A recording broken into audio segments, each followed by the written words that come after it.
Llevamos 8 meses en esta guerra contra las pandillas. 8 meses.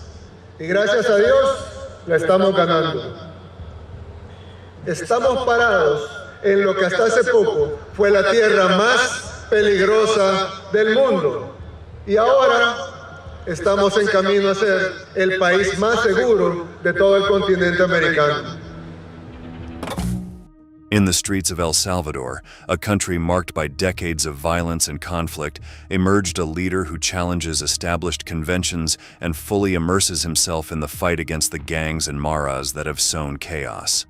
Nayib Bukele, the youngest president in the nation's history, has deployed a bold and multifaceted strategy to combat this scourge, addressing both the underlying reasons and the most visible manifestations of savagery in society. In today's video, we will explore in detail Bukele's method, the causes and consequences of his approach, as well as offer a detailed profile of this charismatic and controversial leader.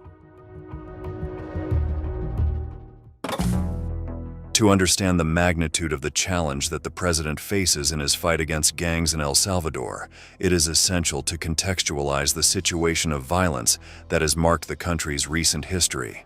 In recent decades, this nation has witnessed a bloody spiral generated by the presence of organized criminal groups known as maras, which have sown terror in urban and rural communities. These groups, such as Mara Salvatrucha and Barrio 18, have exerted territorial control through extortions, murders, and other criminal acts, making El Salvador one of the most dangerous countries in the world outside of war zones. Since the beginning of his presidency in 2019, Bukele has adopted an energetic and multifaceted approach to combat gangs and maras in El Salvador. His strategy is based on a combination of hardline measures, social reintegration programs, and crime prevention policies. One of the most prominent measures of his government has been the deployment of the armed forces and the National Civil Police in joint operations to dismantle criminal structures and regain control of territories dominated by these violent criminals. Before proceeding, it is necessary to analyze the underlying reasons for the virulence. Among the main causes of the proliferation of maras in the country are social exclusion, lack of economic opportunities, weakness of the rule of law, and institutional corruption.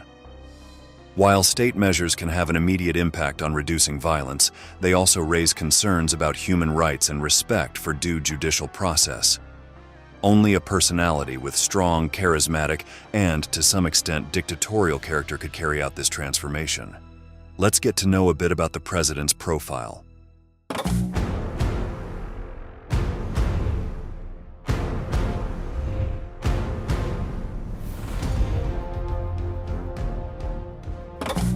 Young, charismatic, and with a bold vision for the future of his nation, Nayib Bukele, born on July 24, 1981, in San Salvador into a family of Palestinian origin, has emerged as a polarizing figure in Central American politics. His political career began in 2012 when he was elected mayor of Nuevo Cuscatlán, a municipality in the department of La Libertad. His tenure as a local leader stood out for its innovative and pragmatic approach, achieving significant improvements in infrastructure, public services, and governmental transparency. This, combined with his fresh and straightforward style, made him a popular figure among young people and urban sectors of the population. His impact on Salvadoran politics is undeniable. In 2019, Nayib Bukele stood out by becoming the youngest president in modern history of El Salvador, winning the elections with a resounding 53% of the votes. His victory marked a break in the traditional bipartisanship that had dominated the local stage for decades. Since the beginning of his term, Bukele has implemented an ambitious and controversial agenda focused on combating corruption, violence, and poverty. This figure has capitalized on his charisma and his ability to communicate directly with the population through social media, achieving truly surprising levels of popularity. However, his authoritarian style and tendency to govern through decrees have generated criticism and questioning from sectors of civil society, the international community, and the political opposition. He has faced accusations of lack of transparency and abuse of power. This is due to the inappropriate handling he has demonstrated with those accused of being members of the Maras. Let's see images of the humiliating treatment given to criminals.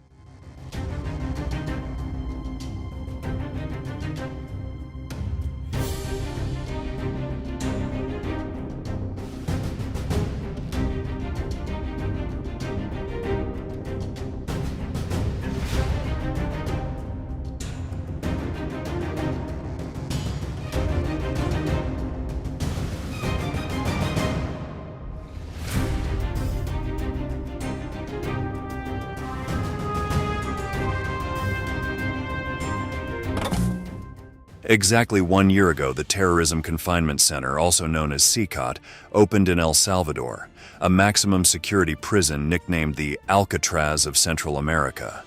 The sensation of a dystopian reality transmitted by this place is fascinating, uncomfortable yet irresistible. It seems like a jail from the future. In this forgotten corner of the map, day and night blur into perpetual artificial light that bathes the cells in the inner courtyard. A closed circuit watches them relentlessly, like a silent god overseeing everything. Meals consist solely of beans and rice consumed with hands, as any utensil could become a lethal weapon. Their brief moments of freedom are reduced to a maximum of 30 minutes a day, chained and subdued under the relentless gaze of hooded police officers armed to the teeth. Most of the time, the inmates are alone with their thoughts, accompanied only by 2 Bibles per room. Despite the provision of these holy books, prisoners are denied spiritual assistance so that there is nothing to ease their burden. Through the bars, their shaven heads and tattooed faces peer into the void, trapped in a maze of concrete and barbed wire. The desire to escape fades in the face of the imposing presence of impenetrable walls and the gravel ground that would betray their steps if they ever decided to risk it all for freedom. In this place of darkness, love and passion are blurry memories, as visits and phone calls are a denied privilege. Let's listen to the chief of CCOT speaking about the facilities. Área de construcción, 34 manzanas. Cada uno de los módulos ha sido equipado con sistemas de emergencia de manera independiente. Es que el CCOT prácticamente, todo su sistema de seguridad está diseñado bajo los estándares internacionales. Un sistema para funcionar con un régimen de máxima seguridad. In various interviews with Bukele, one can perceive the pride he has when talking about this place. In less than 20 months since assuming his first term, the young and controversial president managed to dismantle the 2 main and most terrifying gangs in the country, the aforementioned Mara Salvatrucha and Barrio 18. These 2 groups, whose members were hitmen who kept society in the grip of their murders and violence, have been dismantled by the controversial but effective Bukele method. With a state of exception that has deployed the army in the streets and suspended constitutional liberties of individuals in El Salvador, he has managed to arrest more than 70,000 people, including criminals from neighborhoods that were previously considered inaccessible and dangerous. This hardline policy has catapulted the president to popularity both within and outside his borders. With an impressive 85% of the votes, he swept the presidential elections of 2024, consolidating his power for another 5 years and leaving the opposition reduced to ashes. Salvadorans, relieved after decades of violence, have granted him absolute power. Bukele, capitalizing on his notoriety, has decided to carry out an authoritarian drift that has allowed him to control both the judiciary and the armed forces. In this way, El Salvador has gone from having the highest homicide rate in the world to one of the lowest in the region, with the controversial leader promising to achieve security statistics similar to those of countries like Canada. The impenetrability and grandeur of CCOT seem to fit perfectly with the personality of the president, whom some label as megalomaniacal. Accessing the Alcatraz of Central America is a daunting and oppressive experience. After passing through 4 checkpoints located in concrete rooms where officials with covered faces and a grim demeanor subject visitors to exhaustive body searches, one enters a world of darkness and claustrophobia. The security arches, equipped with X-rays, reveal even the most intimate anatomical details, preventing the trafficking of any item or substance. The resounding sound of the locks locking the iron doors reinforces a sensation of throat-tightening isolation. With 8 modules and a capacity for 40,000 people, the exact number of inmates is a closely guarded secret by SECOT authorities.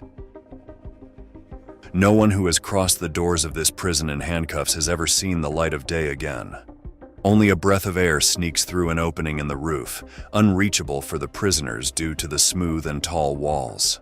Behind those bars reside the most dangerous convicts in the country, hitmen with countless crimes to their name, serving sentences that, in the most extreme cases, reach up to 700 years.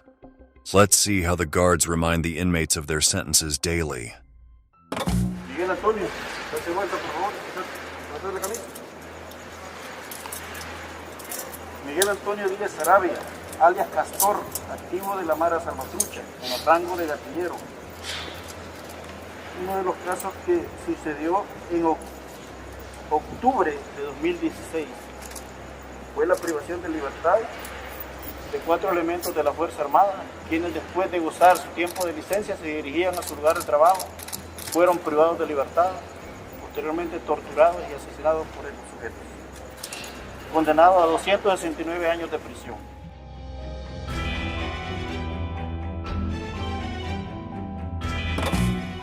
The eradication of gangs, a challenge that seemed insurmountable before Bukele's arrival, has resulted in a dramatic decrease in homicides and extortions in El Salvador. But this new sense of security comes at a price, one paid with the erosion of human rights and the shadow of a police state lurking on every corner. The accounts from the families of the inmates are chilling. The lack of contact with their loved ones, arbitrary detentions on vague charges such as illicit association or simply for having tattoos. Those who bear these ornaments on their skin hide in their homes, fearful of becoming the next victim of a police raid. Lawyers arrive with release orders for their clients, only to be rejected and sent back the next day. And in the dark interior of the prisons, mysterious deaths and the unknown number of innocent incarcerated serve as a constant reminder of the dangers of living under an authoritarian regime. Amnesty International, one of the world's most important human rights organizations, condemns Bukele's actions and demands the prompt release of these individuals. However, the president is clear about his priorities as highlighted in the following speech. Por ahí andan rumores que quieren empezarse a vengar de la gente honrada. Al azar. Hagan eso y no va a haber un tiempo de comida en las cárceles. Uno. A ver cuánto tiempo duran sus homeboys allá adentro. Les juro por Dios que no comen un arroz. Y vamos a ver cuánto tiempo duran. Y no me importa lo que digan los organismos internacionales, que vengan a proteger a nuestra gente. Que vengan a llevarse a sus pandilleros. All of this happens while the young and charismatic president continues to be praised by the majority of the population for his tough stance against the gangs. Behind his image of a strong and determined leader lies hidden anger and impulsiveness, which are only evident when listening to him speak in his fiery speeches. Surrounded by advisors and marketing experts, Bukele clings to his figure of infallibility, while challenges and criticisms continue to grow against him. As we have established throughout this video, doubts, controversies, and complaints abound in El Salvador due to the controversial actions of the government. From renowned human rights organizations to American and European governments, all condemn the violent procedure that Bukele himself and his staunchest followers continue to defend as the path to rebuilding a nation where one can live without fear.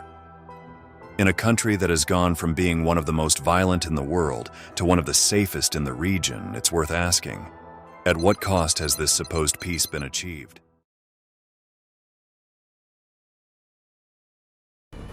En muy poco tiempo, El Salvador pasó de ser la capital mundial de los homicidios, pasó de literalmente ser el país más peligroso del mundo, a ser el país más seguro de América Latina.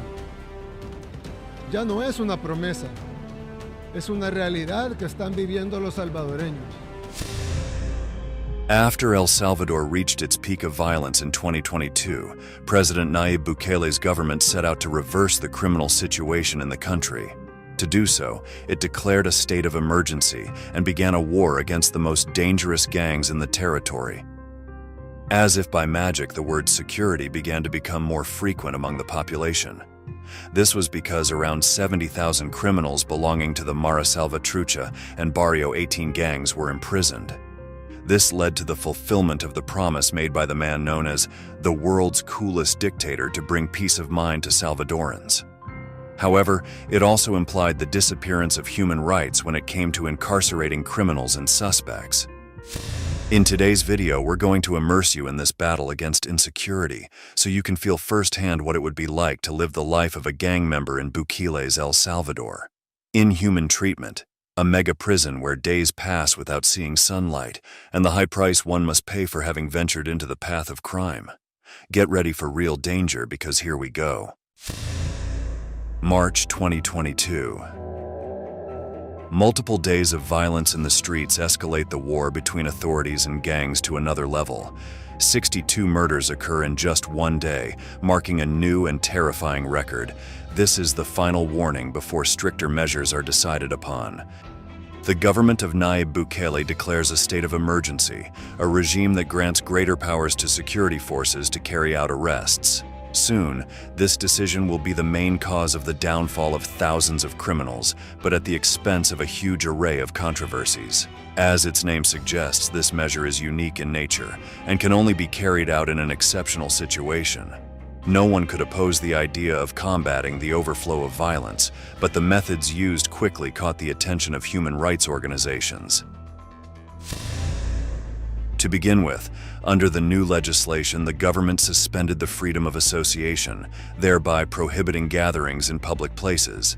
Additionally, the right to know the reasons for which a person is detained and the right to have the assistance of a lawyer were also nullified. As if that weren't enough, the 72-hour deadline for preventive detention was extended to 15 days, and authorities were allowed to intercept correspondence and cell phones of those considered suspects. Think about it this way. You're a suspected criminal in El Salvador who has just been arrested. You won't be able to have a lawyer to defend you, and you won't even know the reason why you ended up in jail. Furthermore, you'll face a long time behind bars until your final fate is determined. All these extreme measures exist for one reason: to combat the most ruthless criminals in the country. Below, you can see how these mafias infiltrate the population and plunge people into a life where killing is an everyday occurrence. ¿Matarías por la 18? Maté por la 18 y me muero por la 18. Ahora ya no mato por la 18, pero sí, quiera sea o no, este número me lo puse, no me lo puedo quitar. Entré a la pandilla, no me puedo salir de la pandilla. Prácticamente voy a morir por la 18, en que no ande haciendo cosas ya por la 18. But these groups didn't always have such power. Let's learn about their histories.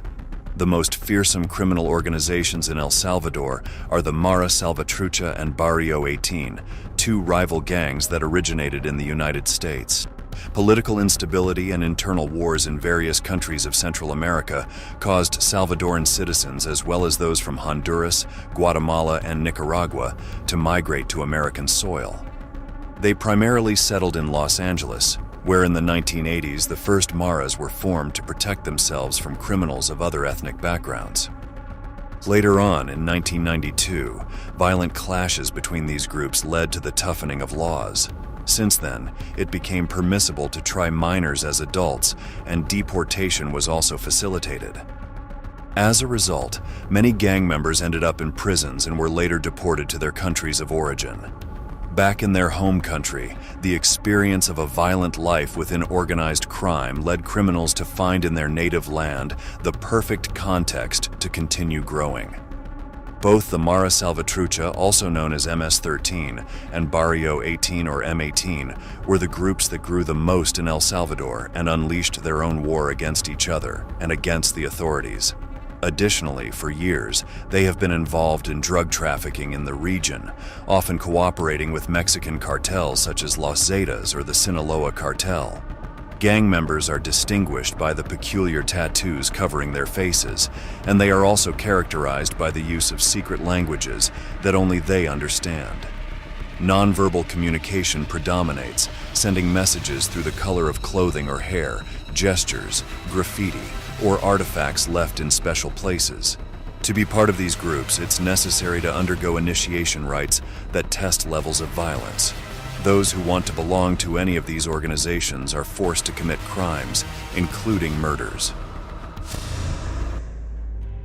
Now the question is, how did the lives of these gang members in El Salvador transform under Bukele's regime? Imagine this scenario. You're gathered with some colleagues and suddenly a blow from behind knocks you to the ground. A police officer on your back prevents you from moving and handcuffs you. Absolutely nothing you say will matter. They can do whatever they want with you and neither you nor anyone else can stop them. Just like the testimony you heard earlier, the tattoos on your body indicate that you were once part of a dangerous gang and now it's your turn to experience terror.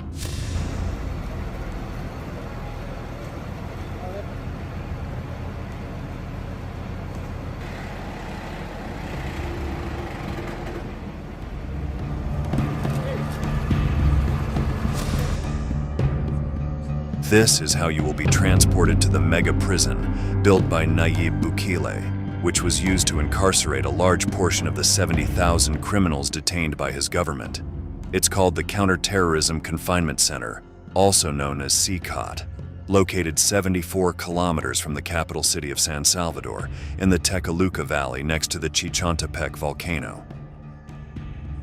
The prison was built in a record time of 7 months, and to carry out this project, the state bought 166 hectares of land. Within this space, 8 pavilions were erected, which are enclosed within a perimeter surrounded by an 11-meter-high concrete wall that is 2.1 kilometers long. Additionally, the place is also protected by electrified fences and guarded both day and night by 600 soldiers and 250 police officers. To give you an idea of its size, the mega prison is the size of 7 soccer fields. Each pavilion has a construction area of 6,000 square meters, and in each of its 32 cells equipped with steel bars, 80 inmates can be accommodated. If you were, or are simply presumed to be a criminal, that will be your destination. So let's see what amenities you can expect. When it comes to sleeping, you'll find that the beds are made of iron sheets without mattresses or pillows. A cold and hard surface to start and end the day. Furthermore, don't get excited about the possibility of going beyond the bars. The CCOT doesn't have recreational areas for sports or simply stretching your legs.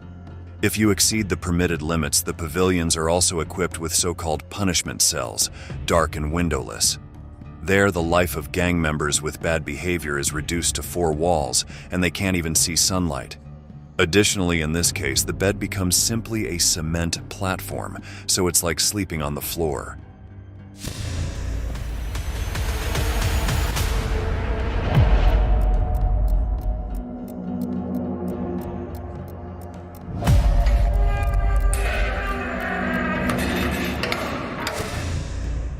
Upon entering the Counterterrorism Confinement Center, both inmates and security administrative personnel have to pass through registration areas before crossing 3 fortified gates controlled by guards. Likewise, every gang member who arrives must go through a body scanner and wait in an area where they will then be photographed. Images of those transferred to the CCOT also show that all criminals arrive wearing shorts, bare torsos, and no footwear on their feet.